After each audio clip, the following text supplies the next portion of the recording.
Sir? Sir? Are you lost, sir? Sir?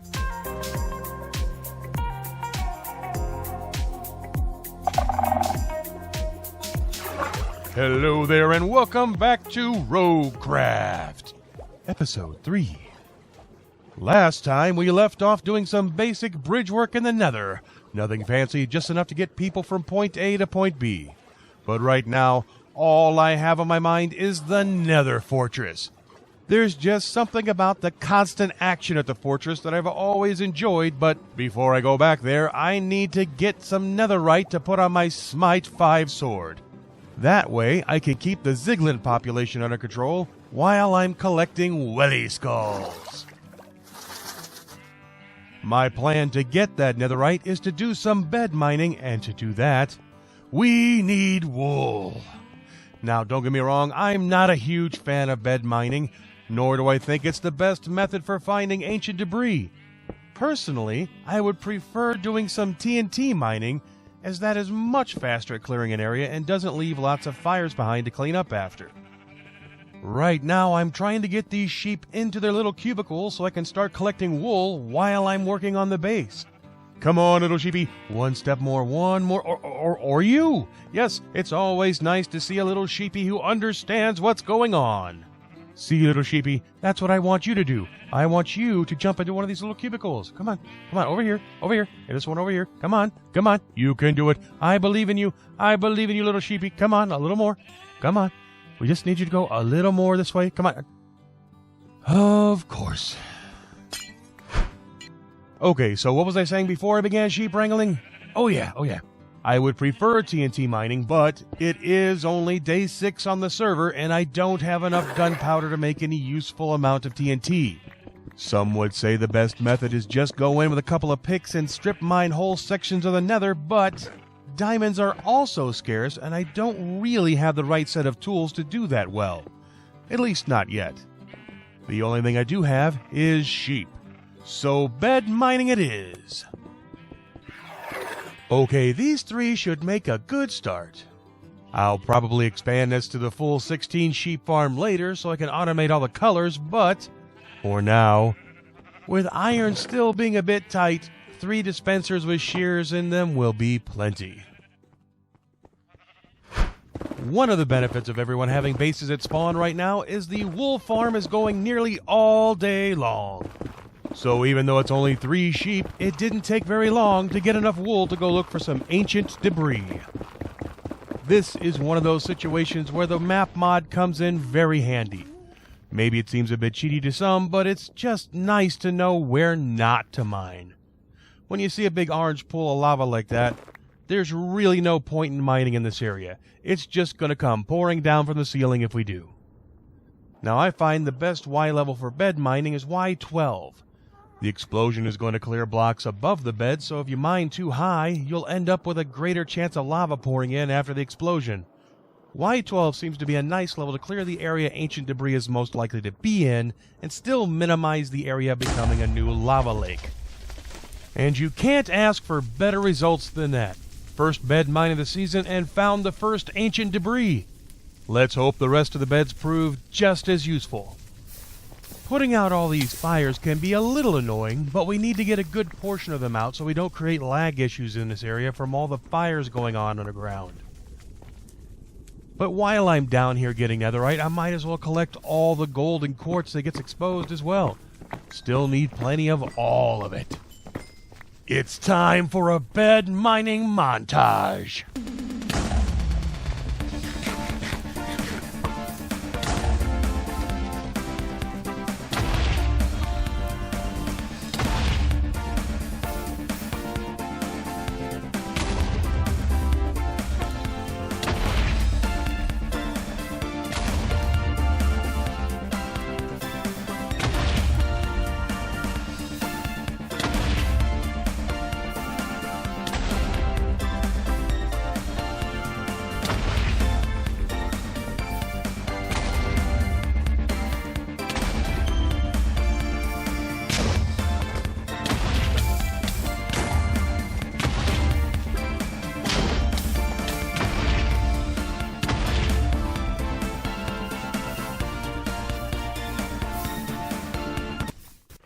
And after more beds than I feel like counting, I headed on back to the base to drop off all the quartz and gold I'd picked up, with still only one ancient debris that we got on the first bed.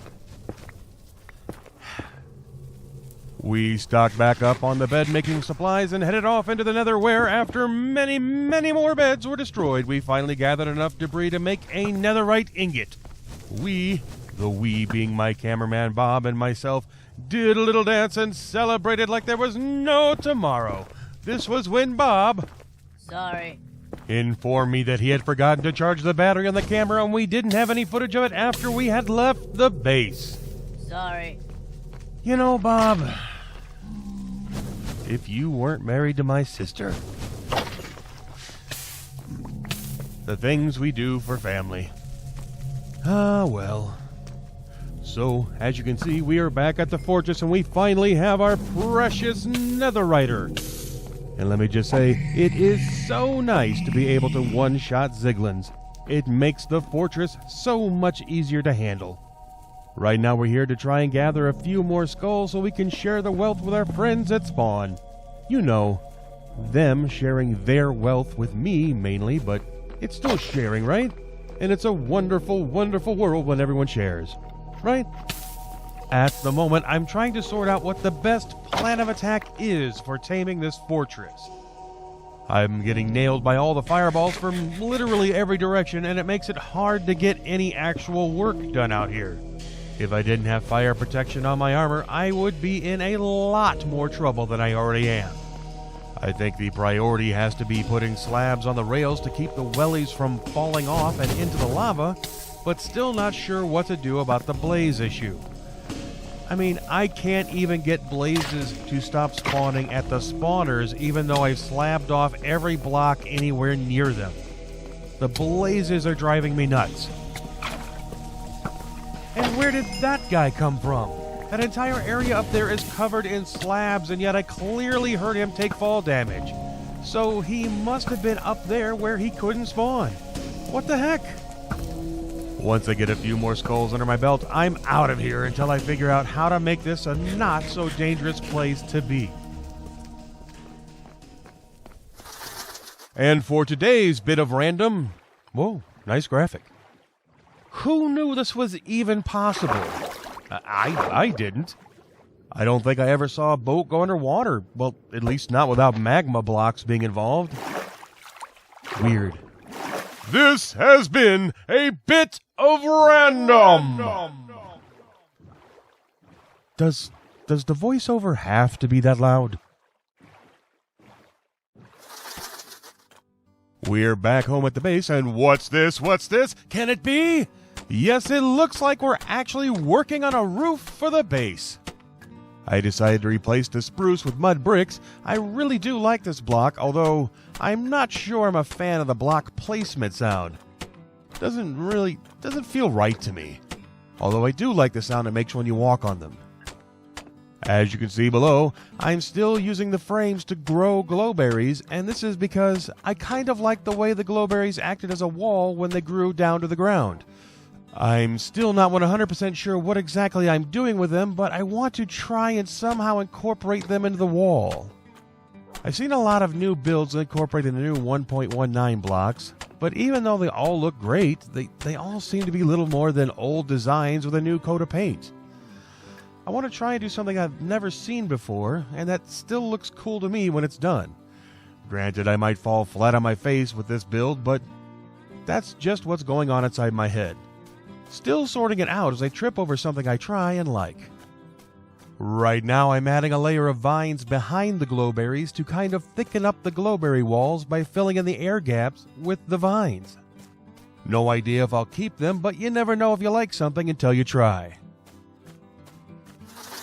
It's a bit later on the same day and all the vines have vined their way down to the ground. Then I started thinking about how I wanted to incorporate Mangrove into this build, and realized just how well the trapdoors work with the glowberries. Having that big opening in the center of the trapdoor will work very well with what I want to do here. Right now I'm just framing the wall to get the initial idea out there, but I'm sure there's going to be a lot of playing around with shapes in my future. The only problem I'm having at the moment is, even though I like how the glowberries look with the darker green of the vines behind them, I'm really not sure I like how the base looks from the outside. Definitely something I'm going to need to think about a bit more.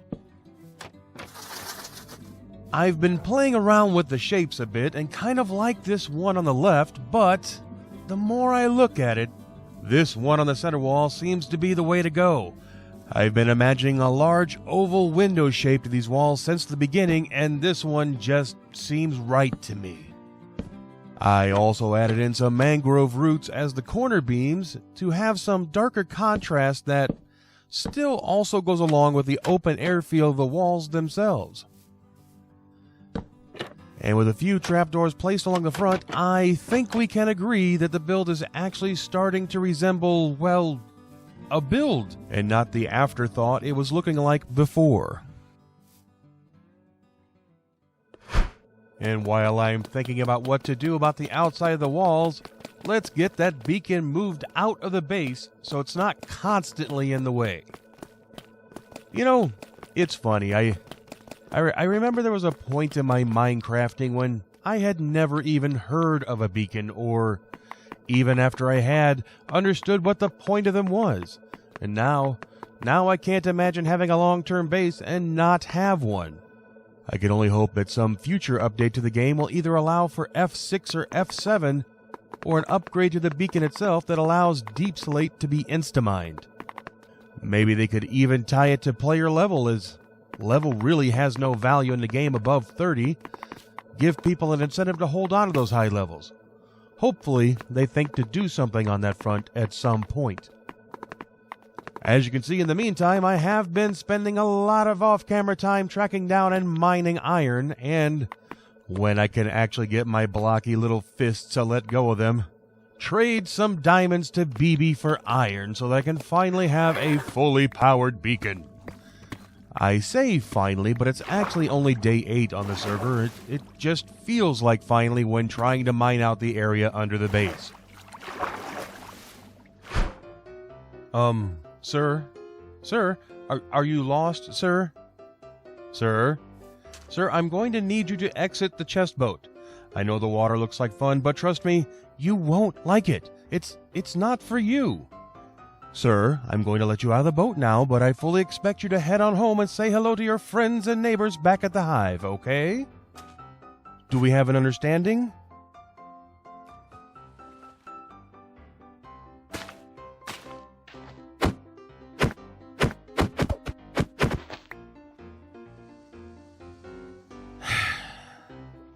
Sir, that's the wrong way, sir. What is their fascination with water?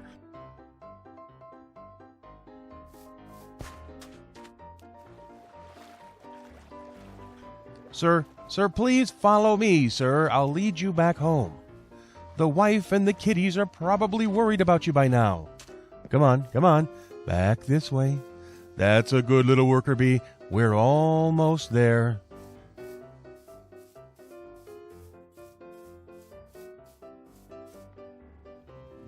There we are, back home safe with your friends and family. But sir, while we're here, I'd really like to draw your attention to this sign. Please take a moment to read the sign. It was, after all, placed here for your safety.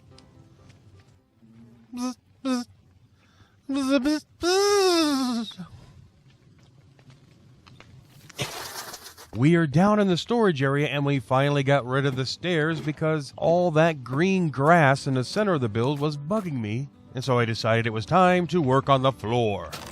I've been working on trying to turn the whole build into a huge bonfire area where people can come, sit, relax, and watch the sunset. Granted, it still needs a roof, but let's ignore the roof for the moment. The details in the floor will probably change a lot, but the idea is the closer you get to the bonfire in the center, the darker and ashier the ground gets. Out around the edges, it will be green and show signs of life to sort of blend into the idea of having living walls with the glowberries. I'm still picking away at it, but I'm starting to like what I'm seeing. Well, after much thought and deliberation, I've decided the vines have to go. While playing around with trapdoors, I realized I could simply create a hollow wall for the glowberries to live inside if I made that wall out of trapdoors. The problem with the vines is that the hollow wall would have had to have been 2 blocks thick, and that looks horrible. So the vines gotta go. Goodbye, dear vines. You served a purpose, no matter how brief it was. So now the idea is to mimic the pattern on the inner walls along the outside, but to fill in the open areas in the center with acacia trapdoors. I think the combination of the orange of acacia works well with the red of the mangrove. Not only does it create some contrast of color, but contrast of shape as well. I really like how they look together. And with the walls finished, I could no longer put off working on the roof. I played around a little bit in creative trying to figure out what I wanted to do here, but I decided to go with a sort of geometric pattern to the slope of the build. I wasn't so much focused on what it would look like at the end and more on just the shapes I was making when placing the blocks. After sorting out the basic shape, I thought some white stained glass would be a nice touch to allow light in during the day, but offer that glazed over glass look like the smoke from the fire had stained the glass a bit. For a bit of darker contrast with the mud bricks, I added in some spruce trim to bind the roof together as a whole. And for the final detail, I put in some jungle trapdoors to blend in with the mud bricks, but mainly to let just enough light through to prevent mobs from spawning on top of the build. The glowberries were just some random thing that it all started off with, but now that light source is what will prevent mobs spawning all over the place. So here it is in its final version. Final having a caveat that I will likely change minor details about it for months to come as things bug me. I really like how this worked out though. This really all just came from the idea of having some glowberry racks. I liked the look. I was like, well, how do I incorporate that into a build? Ooh, look at the sunset. How do I incorporate that into a build? And so on until finally this is what we ended up with. Be sure to let me know in the comments below what you think of it. What would you have done different? But with the main level of the base finished, it's time to call it for the day. I hope you enjoyed the video. I have definitely enjoyed making them. Next time we'll likely be back out at the fortress, maybe work on that wool farm, do something with the storage room, who knows. Until next time, I have been Gragore and this has been Roguecraft. Wherever you are, whatever you're doing, always try and find a way to have fun. See ya!